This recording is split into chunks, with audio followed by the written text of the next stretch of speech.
So yun guys, good morning ulit. So tuloy natin. So for situation 17 to For situation 17 to 19. Okay? But before that, may nakalimutan pala tayong sagutan, tong number 16 na concept. So sama na natin. What do you call the material property that measures its resistance to deformation under the applied stress? Which is, yung property ng material na to is innate towards sa kanya. Meaning, ano ba yung constant of proportionality natin dun sa may Hooke's law? Ano ba yung nag-i-influence nung relation between the stress and strain sa isang material? Of course, the modulus of elasticity. Tulad ng sabi ko sa inyo lagi, 'di ba? Each material has its different strength. Tama? Ngayon, yung stress tsaka yung deformation, andyan na yan. Tama? Habang tinataasan mo yung stress, tumataas yung deformation. Pero, paano ngayon nagre-resist yung object mo under the deformation? 'Di ba sabi ko sa inyo, kada isang material, iba-iba naman yung ating mode of modulus of elasticity na nagde-declare kung gaano ba kalakas yung isang object to resist under deformation. So, mapapansin nyo, for bronze, for steel, magkakaiba yan. Kasi magkakaiba sila ng resistance towards the deformation. So, that's modulus of elasticity. Now, guys, for situation 17 to 19, I believe ito is medyo identical sa naging example natin. Okay? Okay. During the discussion. So, yun.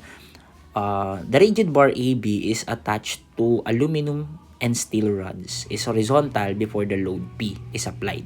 Neglect the weight of the bar. So, yun mga ganong bagay, kailangan nating ma-consider yun. Pero sabi naman, i-neglect naman na daw yung weight ng bar. Kasi kung kasama yung weight ng bar, technically, isasama natin siya sa computation. At nag-a-act yung weight natin saan? Sa centroid. Pero since sinabi na neglect, ayun, medyo dadali yung problem natin for now. So, siguro, isulat ko na muna dito. Okay, i-rewrite ko lang yung pinaka illustration natin. Okay? Para lang mas maganda. Ganun. Para lang mas maganda siya tingnan. Okay? Tsaka mas ma-illustrate natin na maayos. Now guys, etong isa na to, yung nasa left side, this is aluminum. Tama? And yung length ng aluminum na yan is 3 meters. Tapos, ang modulus of elasticity ng aluminum is 70 GPa. Tama? Ito na sa right side naman, we have steel. At yung length ng steel rod na to is 4 meters. At we have E, or the modulus of elasticity for steel, we have 200 GPa. Nagkakaintindihan? Now, this is A. Now, this is C, and this is B. Nire-write ko lang guys. So, and now, ano na isusulat to? Let's write the dimension. Okay, this is 3.5. O dyan sa left side naman yan, kung gusto nyo na mas malinaw o mas magandang reference. 2.5 meters. Ayan. And this is your force, or this is our force, P. Okay. Okay. Now, sagutin muna natin yung number 17. Okay, for number 17 guys. Okay. For number 17, if yung P daw natin, siguro ito, yung drawing na to is, ikakopy ko siya. Wait lang, ayusin ko lang yung tape. Okay. Siguro yung, yung drawing na to is, ikakopy ko siya. Okay. Wait lang. Ayaw.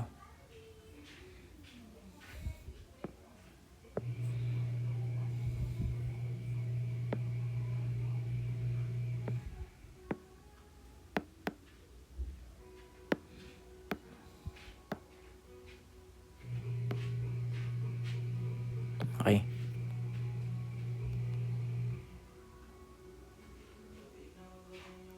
Yeah, for example yan. Now guys, ba't yanan?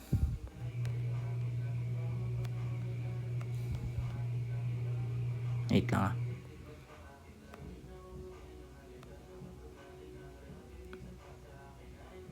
ayan. Okay, magpalagay natin na ano yan. Now guys, ang sabi dito for number 17, okay, for number 17, if P is equal to 70 kilonewton. Okay, if yung P daw natin is equal to 70 kilonewton. Okay, and the area for aluminum, dito ko nalalagay kasi conditional ano to, the area for aluminum is simply equal to 600 mm square. Tama. Determine the area. Ang hinahanap sa atin, this is the area for aluminum. Ang hinahanap sa atin is the area for steel. Okay? Ano yung condition? Determine the area of steel rod so that the beam will remain horizontal after the application of 70 kilonewton load. Guys, pag ganito yung mga type ng problems natin, okay, tatandaan nyo lagi, okay, na magkakaroon yan deformation, of course, kasi nag-a-apply ka ng 70 kilonewton. However, paano ba yung condition na binigay sa atin? Sabi, yun daw steel, yun daw rod, o yung beam na nakakabit sa kanya, by the way, the beam is etong portion na to. Ayan, yan yung beam natin. Is pag daw nag-deform, is magre-remain horizontal pa rin. So, ibig sabihin, i-drawing mo siya. Tama? Ngayon, kung i-drawing natin siya, sabi dyan, is bababa daw yung beam mo. Okay? Bababa daw siyang ganyan. Pero, still, horizontal pa rin siya. Ibig sabihin, magde-deform itong aluminum mo. At magde-deform din ito yung steel mo. Tama? So, kung mapapansin nyo, titigan nyo yung diagram natin. Okay? After the applications of 70 kilonewton load, ano yung na-appreciate nyo? Paano yun siya nakikita? Okay? So, kung titingnan nyo mabuti, yung kung ang condition natin is magre-remain na horizontal yung beam, hindi ba ang condition natin is that yung deformation ng aluminum saka deformation ng steel, dapat equal lang. Tama? Kasi kung hahaba yung deformation ng isa, yung beam mo magiging ganyan na. So, hindi na siya horizontal. Tama? So, ibig sabihin, yun ang condition natin. Okay? Ibig sabihin pala, yung deformation natin ng aluminum should be equal to deformation ng steel so that the beam will remain horizontal. I hope that's clear. Now, ngayon, ano pa ba yung isa nating mga kinukuha niya pag ganyan? Okay? So, technically guys, we have, tingnan nyo mabuti, we have, i-ano lang natin, kumbaga, isulat lang natin kung ano ba. Ibig sabihin, we have the pores of the aluminum, tama? We have the length of aluminum over the area of aluminum multiplied by the modulus of elasticity of the aluminum, which is equal to the P or the force ng steel rod or the internal force ng steel rod, the length ng steel rod over the area ng steel rod, E ng steel rod. Kaya ako sinusulat na ganito lagi, especially during the solution. Kasi para may idea kayo, ano ba yung mga kailangan kong values to solve the problem. Okay? So, technically, meron tayong length. Tingnan natin, check natin. We have the length ng aluminum. Meron tayong length ng steel. Meron ba tayong area for the aluminum? Of course. Meron ba tayong modulus of elasticity ng aluminum? Meron. For steel, meron ba tayong modulus of elasticity? Meron. Okay? So, ang wala sa atin is, of course, yung hinahanap, the area of steel. Ito namang part na to, yung the pores ng aluminum saka pores ng steel, saan natin ma-extract yan? Lagi yung tatandaan na in order to solve this kind of problems, especially kapag nasa stress and deformation na kayo, always make sure to extract the forces using the free body diagram or 3 equations of equilibrium. Try nyo muna siyang palitawin doon. Kasi hindi naman lahat ng problem is structurally indeterminate tulad na to. So kung ganun pala, okay, iikot muna tayo sa FBD. Okay, magkakaroon lang tayo ng simpleng commercial dito muna. Okay? Kasi nga, wala pa tayong force. Okay? For FBD, okay, di ba ganito yung magiging itsura niya? Tama ba? Pag pinakawalan, babagsak, para bumalik sa dating pwesto, kailangan hilahin nung steel saka ng rod, ay yung steel saka ng aluminum pataas. So this will be your P aluminum and then this will be your P of steel. This is the applied force P, which is 70 kilonewton. At ilan to? I guess this is 3.5 meters and this is 2.5 meters. Nagkakaintindihan? Now, sobrang dali lang yan. Mag-take ka lang ng summation moment. Ako pag gaganyan, take ka ng summation moment dito. Lagyan mo yan. This is A, C, B. Okay? take ka ng summation moment at A. Pagka ganyan, ang kinoconsider ko lagi is yung rotation ng hinahanap mo. Yung hinahanap natin dito is still, paano magiging ikot niyan from A, counterclockwise. So, counterclockwise, positive, is equal to 0. Parang, kumbaga, yan na yung yun na yung magiging pag na-master mo na siguro yung pagkuha ng moment, ayan na yung mas magiging madali sa'yo. Kasi nakaka-irita yung may negative kaya. Yun yung hinahanap mo pero naka-negative. Okay. I hope that's clear. So, we have P still multiplied by 6, of course. Positive yan dahil nga counterclockwise yung ikot niyan. Minus yung 70 multiplied by 3.5 from point A. Okay? So, yun lang ba? Okay. So, makukuha na natin yung internal force ng steel. Okay? So, we have 0 equal to steel, yung hinahanap natin, the force of steel. 70 kilonewton, we have 3.5. Now, we have 40.833. Okay, let's take 3 decimal. 40.833 kilonewton. Ngayon naman, madali na lang to. Summation forces vertical na lang kailangan natin. Gusto mo mag-take ka ng moment sabi, wala namang pipigil sa'yo dyan. Okay? So, summation forces vertical is equal to 0. Considering upward positive. Yan yung favorite nating lahat, di ba? So, 0 is simply equal to what? Simply equal to force ng aluminum plus force ng steel minus P. Okay, wherein yung P natin is what? 70 kilonewton. Yung steel natin is 40.833. Tama ba? So now, ano ngayon yung magiging force ng aluminum? So let's take. So 0 equal to yung hinahanap natin plus 40.833 minus 70. So ang lilitaw sa atin dito is 29.167 kilonewton. Okay? So, ayan na guys yung dalawang internal forces natin. So, technically, masasolve na natin siya. Tama ba? So, meron na tayong, okay, palitan na natin to. Meron na tayong force ng steel saka force ng aluminum. So, let's input na lang yan. Medyo madali na lang yan. So, for force ng steel, nakuha natin? Ay, aluminum muna tayo. 29.167 since naka-kilonewton times 10 raised to what? Times 10 raised to 3. Okay? Para maging newton siya. Okay? Kasi, ayun. Okay. Now, for aluminum, we have 29.167 times 10 raised to 3. Okay? The length of steel is 3 meters. Ay, ng aluminum is 3 meters. So, we have 3 times 10 raised to 3. Okay? Now, sa ilalim, the area of steel is given na 600 mm square yan. At we have, the modulus of elasticity for aluminum. Ba't ako steel lang steel? Aluminum, we have 70 GPa or simply 70 times 10 raised to 3 MPa. O ang MPa is Newton per millimeter square. So, ni-Newton natin, naka-mm yung length, naka-mm din yung area. Okay? So, okay na tayo for aluminum. Now, let's move on to the steel naman. For steel, ano yung force ng steel natin? We have 40.833 times 10 raised to 3 Newton. Ilan yung length natin dyan? We have 4 meters. So, that will be 4 times 10 raised to 3 millimeter. Tama ba? And we have yung hinahanap natin, we have the area of steel. Ano daw yung area of steel na yan?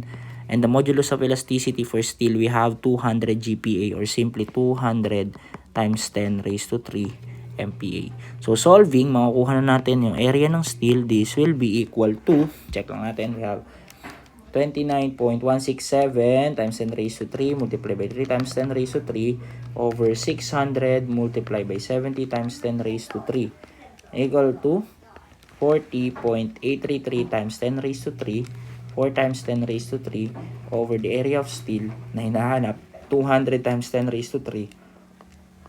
Okay. Pag ganyan na masyadong mahaba, subukan nating mag-i-input. Pag nag-shape solve ka, nakalagay yan, solve for x, try mong pindutin, humanap ka sa choices na yan, mamili ka, lagay natin siguro 392. Kung tsamba, yan na siguro yung sagot natin. Okay, ayun, mabilis, nakuha agad. 391.99 or simply we have 392. Dyan na joke ko lang kayo, alam kong 392 yan. Pero kapag nag-shape solve ka at tinry mo yung 355, lilitaw pa rin dyan is 392. Okay, palalapitin mo lang talaga siya dun sa may hinahanap. O yan, 391.999. Okay, this is millimeter. Nakakuha pa kayo ng technique talaga kung paano mag-shape solve, Talagang spoiled brat no. Okay, so yon. Okay, so ibig sabihin, ayan na yung sagot natin for number, number 17. So this is for number 17. Okay, guys. Ayan. Now, Now, ang next naman natin is for number 18. Okay, for number 18, siguro, hindi na kaya dito sa yan. Wait lang. Copy ko ulit. Ba't ba ganun? Yun, duplicate. Yun lang pala dapat. Okay. Ano pinagagawa ko? Okay, dito lang siguro yung number, Dito lang siguro yung number 18. Okay. For number 18, sabi naman dito, guys, if P is equal to 70 kilonewton, the area of the aluminum, binigyan na tayo dito ng area ng aluminum, Okay.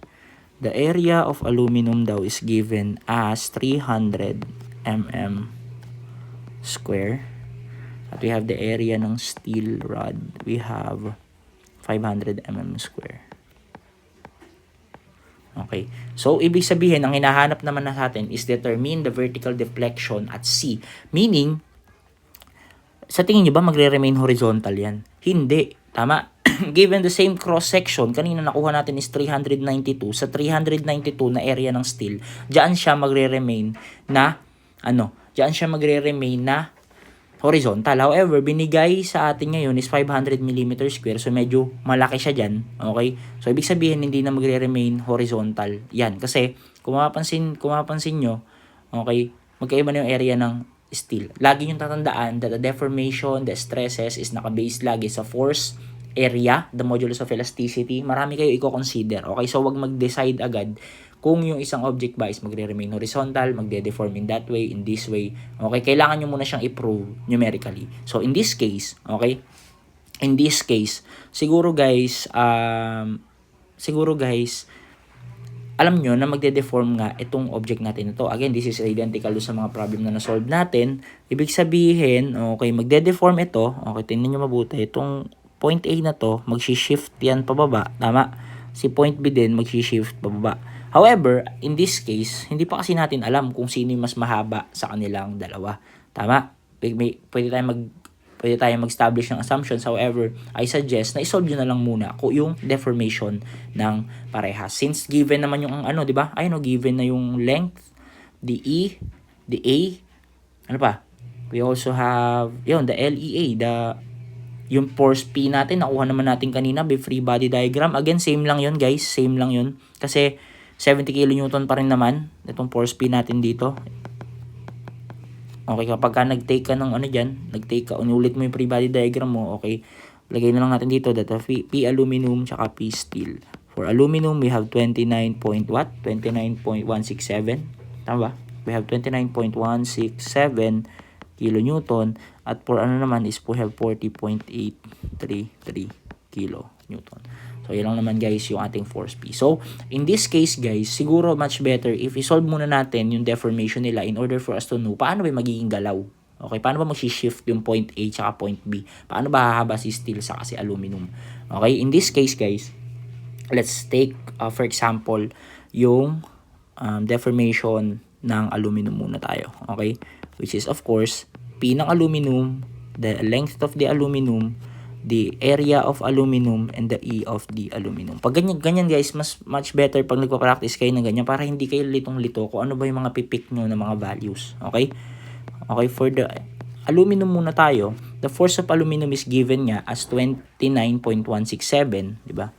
We have 29.167 times 10 raised to 3. Tama? Now, okay, multiplied with the length ng aluminum, we have 3 meters pa rin. We have 3 times 10 raised to 3. Tama? And we have the area na given for aluminum. We have 300 at the modulus of elasticity is 70 times 10 raised to 3. So, the deformation for aluminum is simply equal to 29.167 times 10 raised to 3 multiplied by 3 times 10 raised to 3 over 300 multiplied by 70 times 10 raised to 3. So we have 4.167 na lang siguro. Let's take 4.167 millimeter. Okay? Now, next one is for steel. Okay, for steel naman, simply guys, we have the force of steel, we have the in the area. We have the length of steel, we have the area of steel, and we have the modulus of elasticity of steel. Okay? For steel guys, simply, ano yung force ng steel natin kanina? Ano yung force ng steel? Ang force ng steel natin is simply 40.833 times 10 raised to 3. The length of steel is simply 4 meters, 4 times 10 raised to 3. The area of steel is given na 500 millimeters square. At of course, steel, kahit hindi yan given, this is 200 times 10 raised to 3. Okay guys, pero pagka may binigay na ibang modulus of elasticity, yung steel, yun yung gagamitin nyo, no? Huwag mo mapulit, ano? Kung wala lang given na 200 GPa, technically 200 GPa yung iti-take natin. Okay? So, 40.833 times 10 raised to 3 multiplied by 4 times 10 raised to 3 over 500 multiplied by 200 times 10 raised to 3. So, we get 1.633. So, this will be 1.633 millimeters. So, I hope na kukuha natin yan. Ano? Now, kung mapapansin nyo, okay, i-drawing natin siya. Ano yung mas mahaba sa tingin nyo? 4.167 or 1.633? Of course, okay, mas mahaba yung 4.167. Kung mas mahaba 4.167, hindi ba pwede kong sabihin that this one, okay, is longer than this one. Ayan. Okay, siguro i-exaggerate natin, dagdagan pa natin konti. Ayan, sobrang OA.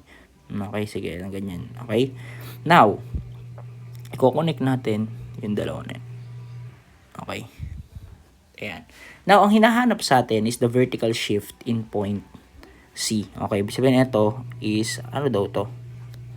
Okay, ano daw yan? Ano daw ba yung magiging determine the vertical deflection at C. So, ito guys, madali lang to. Kayang-kaya nyo to i-solve for, I think.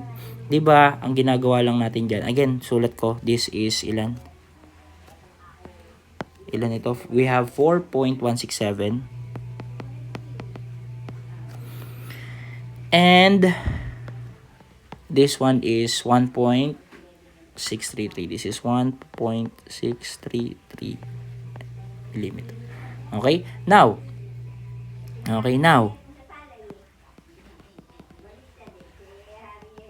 ayan. Okay. Now, meron na tayo. Alam nyo guys that yung point dito, okay, mula dito, okay, teka, baguhin natin kulay. Okay, let's say blue. Okay.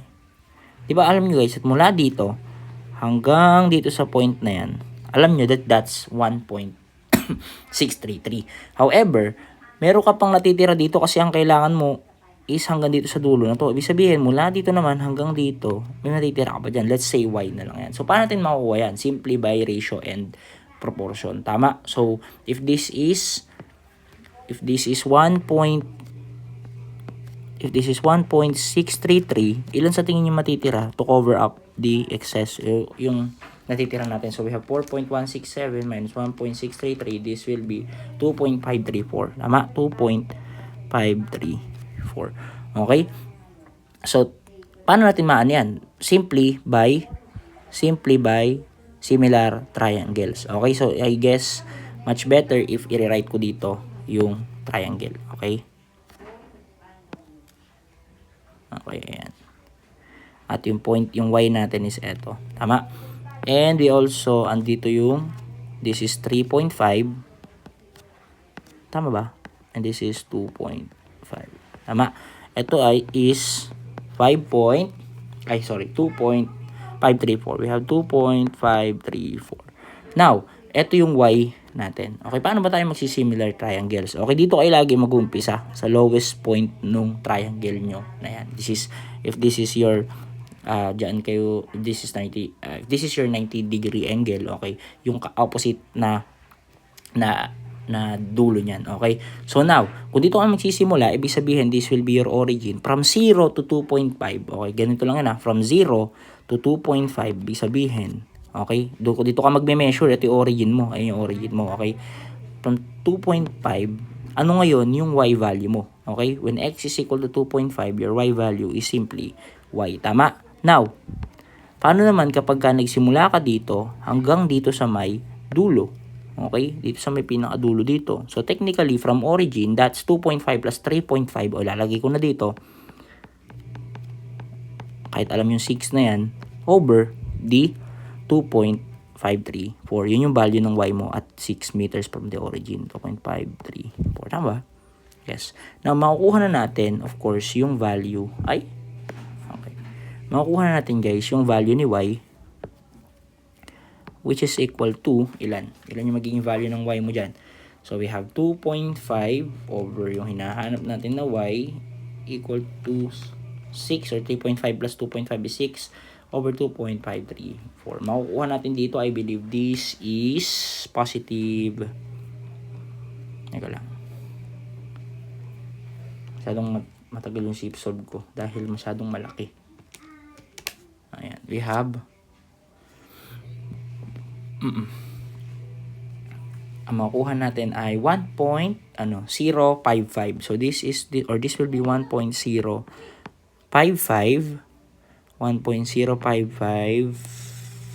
millimeter. Okay. So, ayun, medyo mabait yung choices natin dito kasi kung mapapansin nyo sa choices natin for number 18, hindi naman lumitaw yung 1.055. Pero kung sakali lumitaw yan, tingin ko yan yung isa sa magiging reason ba't kayo mamamali. Bakit? Kasi yun yung napalabas nyo sa ratio and proportion. Although naging mabait nga, so ibig sabihin, hindi naman kasi yung y, yung 1.055 yung tamang sagot dyan. Ang tamang sagot dyan is, di ba, okay, hindi ba, yung deformation natin na to, is equal of course sa mula dito hanggang dito, which is 1.633, mula dyan hanggang dito, which is 1 point, yung y value natin is simply equal to, okay, 1.055. So technically, dito ko na lang siguro isulat para na-visualize nyo pa rin. Technically, the deformation is C is equal to 1.633 mm plus 1.055 mm. So the deformation in C is equal to 1.633 plus 1.055. So this is equal to 2.688 or 2.69 na lang based on choices. 69 millimeter. So this will be your final answer. Ayun yung. By the way, kanina, hindi ko na this is 392. Tama ba? 392. Yes. And of course, we have okay, 2.69 millimeter. Now, for number 19, nako-consume yung natin. Sige, copy ko pa ulit. Okay, for number 19. Okay. Okay. Lipat natin sa kabila. Wait lang. Ayan. Okay, now let's have number 19. Okay guys, for number 19, which is the safe load P? What is the safe load P? Ayun na lang. If the deflection at C must not exceed 0.5 mm. The aluminum, may binigay sa atin. Sobrang generous ng mga problem natin lately. So the area of steel we have, the area of aluminum we have 300 millimeter square.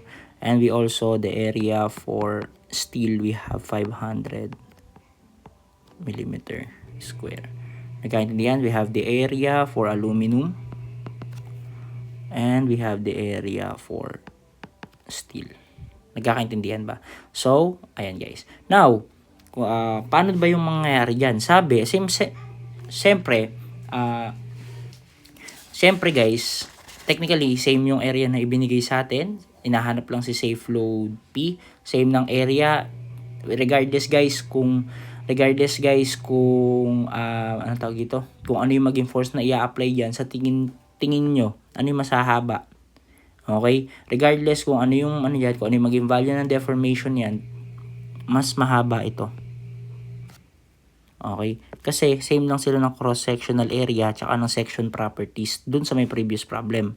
Na-prove mo na if this is the given cross-sectional area, under 70 kN na force kanina sa number 18, masahaba si aluminum. Ibig sabihin lang nun, di ba nga, directly proportional si stress saka strain natin. Under the given condition na same sila ng cross-section properties, habang tumataas si force, tataas lang din yung deformation natin. So kung ganun, ibig sabihin, same lang na magiging behavior yung pag-elongate natin, which is mag-elongate yung mass,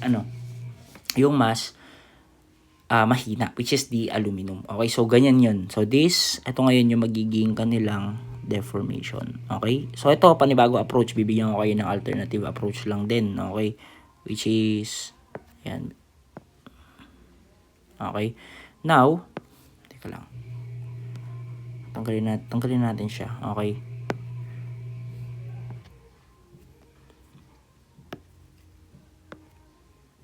This is 2.5, this is 3.5. Okay?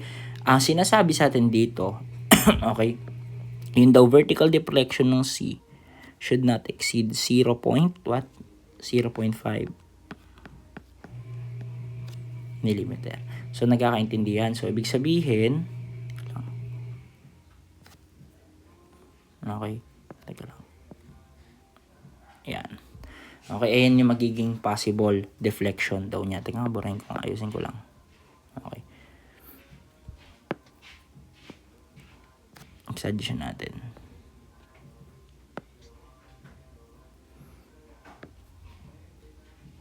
Ayan. Now, ang sabi sa atin, ayan, ganyan daw yung mangyayari. Okay, guys. I think pag ganito, pabalik yung gagawin natin. Okay? Ibig sabihin lang nun guys, you need to establish your your dimensions properly, kasi ang hinahanap sa atin is force P, whereas 0.5 mm nasa gitna yan. Hindi natin alam kung ano ba yung magiging deformation nung ating aluminum tsaka ni steel dyan. So in that case guys, okay, pwede ko bang hatiin ulit to? Wait lang. Okay, hahatiin ko ulit ito. Okay, let's say ito. Ayan. Now guys, okay, paano tayo magre-ratio and proportion dyan? Sir, okay, paano nga naman tayo magre-ratio and proportion dyan? Technically, okay, di ba ang kanina ang kinuha natin is etong portion na to? Okay, ibig sabihin yung nasa ilalim niyan is when x is equal to 2. X is equal to 2.5. When x is equal to 2.5, is it safe to say, okay, na yung y mo, okay, this is deformation ng steel, tama? And this is the deformation ng aluminum. Is it safe to say, guys, that yung value na to, okay, etong value na to is simply equal to the deformation ng C mo, which is a 0.5 minus the deformation ng steel. Diba yan yun? Kasi ang C mo dyan, yung value ng deformation ng C mo is mula dito hanggang dito sa pinaka baba. Tama ba? So, ibig sabihin, at x is equal to 2.5, your deformation C minus deformation ng steel. So, that's for ano. Okay? Now, paano naman guys, yun nandito sa pinaka-tulong portion. Okay? Of course, that's when x is equal to 6. Tama? 3.5 plus 6.5 from D dito sa lowest point ng triangle. Okay, now, kung ayan naman, ang kukunin naman natin is eto. Hindi ba that's deformation ng aluminum minus deformation ng steel? Tama ba? Kasi, tandaan nyo that etong portion na to, okay, etong portion na yan, deformation ng steel yan, which is same dito. Tama?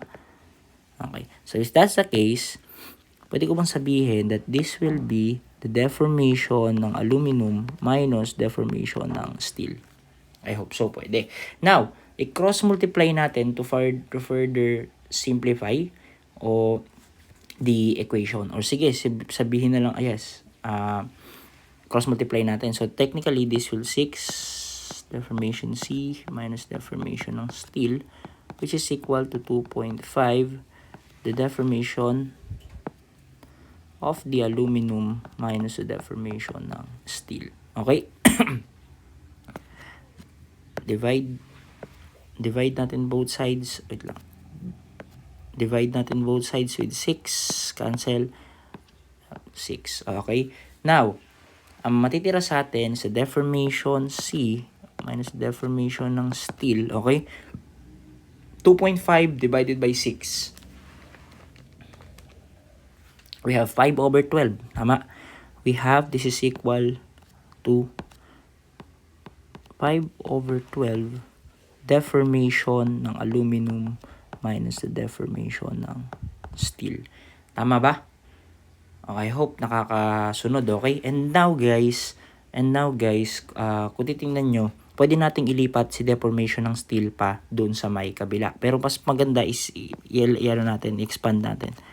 Okay? Steel is equal to 5 over 12 ng deformation ng aluminum minus 5 over 12 ng deformation ng steel. Tama? Now, yung deformation ng steel natin, pwede natin ilipat doon sa may kabila. Tama? So, kung matitira na lang sa atin sa left side is a deformation ng C, which is equal to what?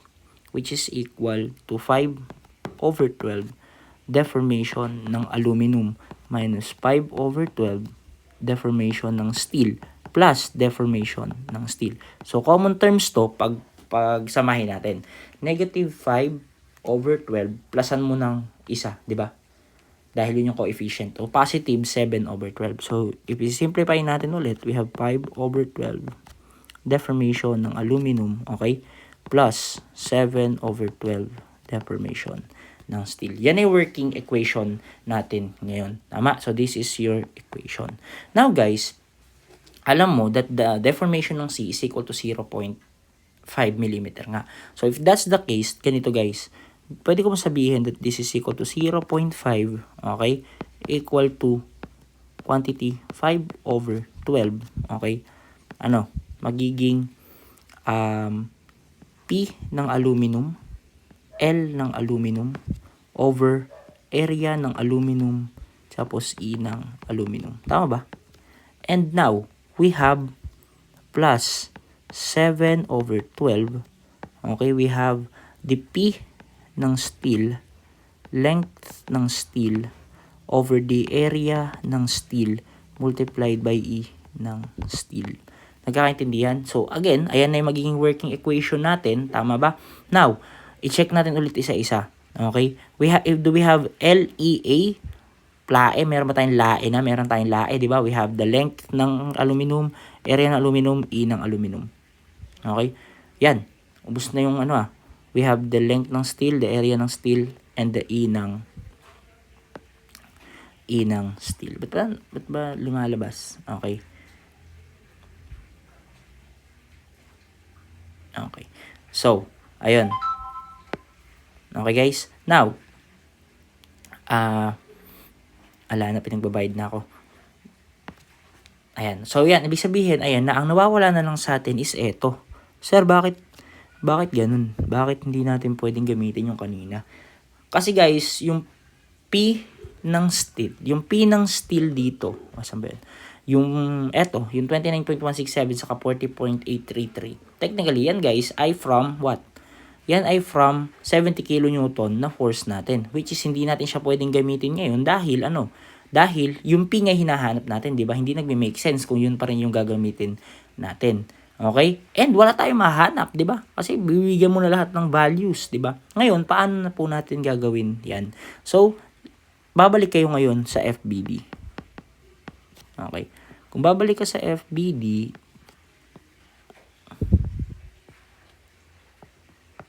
this is ilan? This is 3.5. This is 2.5. This is P ng aluminum, this is P ng steel. Tama? Now, take mo yung moment. I think take mo yung moment dito sa A. Also, B pala to. This is your C. Take ka ng moment sa A para lumitaw si steel. Counterclockwise positive para cool. 0 is simply equal to, this is your P, tama? P multiplied by 3.5. Negative yan actually. Dahil iikot yan clockwise. Which is babanggain yung assumption natin. Plus, P ng steel multiplied by 6. Technically, palilitawin natin si P of steel in terms of P. This is equal to what? This is equal to 6 divided by 3.5. Tama ba? 3.5 over 6. Lilitaw dyan si 7 over 12. Kasi, bakit? Kailangan natin palitawin yung P, di ba? So, we have 3.5 over 6. Teka nga, gawin na nga natin ganito. Divide mo ng 6 parehas. Cancel. We have P ng steel is equal to 7 over 12P. Okay, para naman matake mo, siguro much better if naka-unknown yung P. Okay, mag-ano na lang tayo. Mag-moment na lang din tayo kasi mag-moment na lang ulit tayo sa B. Okay, take natin yung moment sa B. Try naman natin i-take yung aluminum as clockwise positive. Okay. So, 0 is equal to P of the aluminum multiplied by 6. Tama ba? Minus P multiplied by 2.5. Okay, so technically, this is P ng aluminum. 6P ng aluminum is equal to 2.5P. Again, ulitin lang kanina. This is divided by both sides by 6. We have P ng aluminum is simply equal to 2.5 divided 6. We have 5 over 12P. We have 5 over 12P. If that's the case, guys, so meron na tayong for steel, we have the force ng steel na 7 over 12P at for aluminum, we have 5 over 12P. So, ipa-plug in lang natin dito. Siguro, in this case, i-rewrite na natin lahat. So, we have 0.5 is equal to 5 over 12. Okay? Multiplied by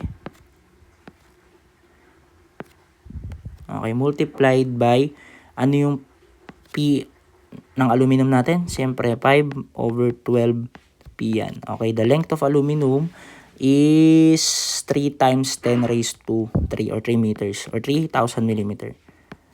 Okay, the area of steel, we have 300 mm square. The E is, I think, 70 ba to? 70 GPa or 70 times 10 raised to 3. We have 70 raised to 3. Tama? And then, dito naman sa kabila, plus, we have 7 over 12 na coefficient nung natin. Now, yan. We have, for P naman ng steel, ano yung nakuha natin P ng steel? We have 7 over 12P. Okay? Multiplied by, ano yung length? Multiplied by 4 times 10 raised to 3. How about the area? We have the 500 millimeter square. 500. And we have E na 200 GPa. So, 200 times 10 raised to 3. So, makukuha na natin yung value ni P. So, 0.5. Okay. 5 over 12. 5 over 12P. Okay. 3 times 10 raised to 3. 300 multiplied by 70 times 10 raised to 3. Okay. Plus 7 over 12 multiplied by 7 over 12P. 4 times 10 raised to 3. 500 times 200 times 10 raised to 3. 200 times 10 raised to 3. Okay. Wait lang. Yan. Okay. So, makukuha nating sagot, this will be, okay, 13.02 kilonewton. So, ang P natin dito is equal to 13.02 kilonewton on the choices. Nagkakaintindihan ba? So, pwede nyo siyang i-simplify. I-multiply nyo na lang siguro itong 5/12 na to. Okay, doon sa may kabila. Maging 7/12 and 5/12 square siya. Okay, o kaya naman, simplify nyo kung nahihirapan yung calcu. I-simplify nyo na lang muna siya such that lahat ng ito, okay, tsaka ito, okay, i-solve nyo siya using your calcu. Iiwan nyo lang yung P as unknown. Okay, ganun lang naman gumawa. Ganun lang naman mag-technique. Okay. So, yan. So, I think, meron tayong sagot dyan. We have 13.02 kilonewton. If that's the case, guys, so, yun na. This is for situation 17 to 19. Okay.